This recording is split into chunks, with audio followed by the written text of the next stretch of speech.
ముఖ్యమంత్రి స్థాయి వాళ్ళు కూడా ఇతర మంత్రుల శాఖలో ఏలు పెట్టడం వల్ల ఇదంత నష్టం జరుగుతుంది. మరి అది ఎట్లా బయటపడ్డది అంటే ఎక్కన్ సిమెంట్ ఫ్యాక్టరీకి సంబంధించి ఆ ఉత్తమ్ కుమార్ రెడ్డి రిలేషన్స్ ఇది. ఉత్తమ్ కుమార్ రెడ్డి ఆయన ఉత్తరే ఉండడు కదా, ఆయనకు కేంద్ర కాంగ్రెస్ పార్టీ సోనియా గాంధీ తోటి, రాహుల్ గాంధీ తోటి, ఖర్గే తోటి చాలా దగ్గర సంబంధాలు కలిగి ఉన్నటువంటి వ్యక్తి ఉత్తమ్ కుమార్ రెడ్డి. ఆయన ఫిర్యాదు చేసిండు. ఆయన ఫిర్యాదు చేస్తే మళ్ళీ నేనెక్కడ బదనం అవుతాను రేవంత్ రెడ్డి వెంటనే ప్లేట్ చేంజ్ చేసి రోహిన్ రెడ్డిని పక్క తప్పించేసి సుమంత్ మీద వెయిట్ వేసారు.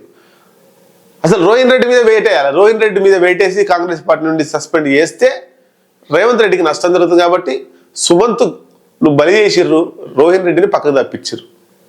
అది ఉత్తమ్ కుమార్ రెడ్డి ఎంటర్ అవ్వడం వల్ల.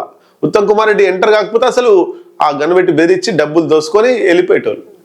ఇట్లా అంటే మంత్రులు, ముఖ్యమంత్రి మంత్రుల దాంట్లో వెళ్ళిపెడుతుండు, ఒక మంత్రి ఇంకో మంత్రి దాంట్లో వెళ్ళిపెడుతుండు. ఇట్లా వివిధ శాఖలలో సమన్వయ లోపం ఉన్నది. వ్యక్తిగతంగా పంచాయతీలు అవుతున్నాయి.